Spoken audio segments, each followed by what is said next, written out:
Yes, contract. Yes, but after that, he broke in this ceasefire. He killed our people, and he didn't exchange prisoners. We signed the exchange of prisoners, but he didn't do it. What kind of diplomacy, JD, you are speaking about? What do you mean? I'm talking about the kind of diplomacy that's going to end the destruction of your country. Yes, but if you Mr. President, with respect, I think it's disrespectful for you to come to the Oval Office and try to litigate this in front of the American media. Right now, you guys are going around and forcing conscripts to the front lines because you have manpower problems. You should be thanking the President for trying to bring it into this conflict. Have you ever been to Ukraine that you see what problems we have? I have been to. I've actually watched and seen the stories, and I know what happens is you bring them on a propaganda tour, Mr. President. Do you disagree that you've had problems bringing people in your military?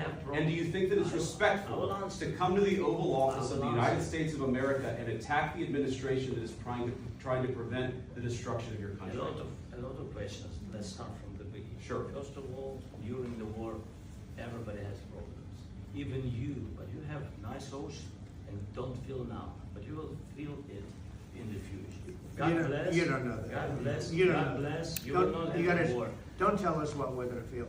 We're trying to solve a problem. Don't tell us what we're going to feel. I'm not telling you. Because I'm you're in no answering position honest to questions. dictate that. That's exactly what you're doing. You're in no position to dictate what we're going to feel.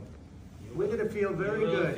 We're going to feel very good and very strong. You will feel influence. You're right now not in a very good position.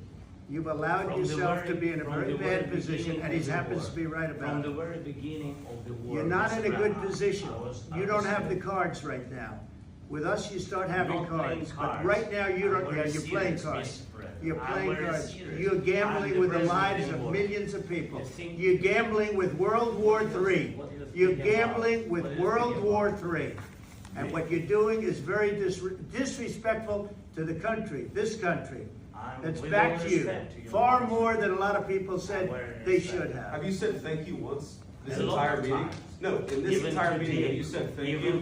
You went to Pennsylvania and campaigned for the opposition in October. Offer some words of appreciation for the United States of America and the president who's trying to save your country.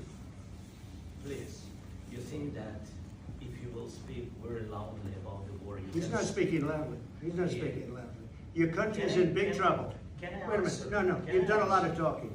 Your country is in big trouble. I know. You're not winning. You're not winning this.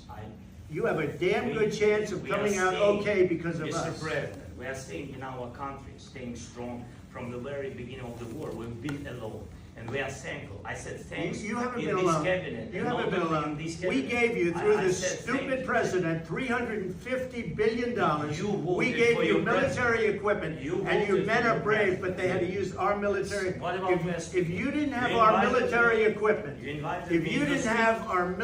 equipment, this war would have been over in 2 weeks. In 3 days. I heard it from Putin. In 3 days. This is something maybe less. In 2 weeks, of course, yes. It's going to be a very hard thing to do business like this. Again, just say thank you. I said a lot of times to American people. Accept that there are disagreements, and let's go litigate those disagreements rather than trying to fight it out in the American media when you're wrong.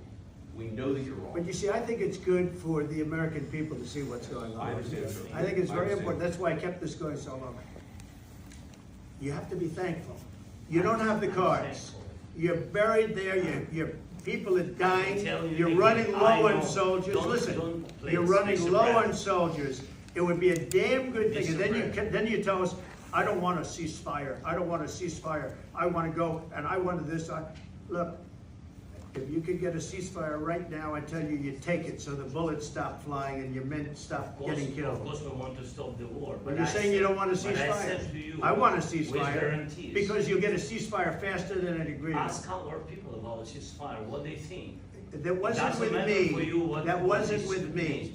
That was with a guy named Biden, who was not a smart person. That was with Obama. It was your president. Excuse me. That was with Obama, who gave you sheets, and I gave you javelins. Yes. I gave you the javelins to take out all those tanks.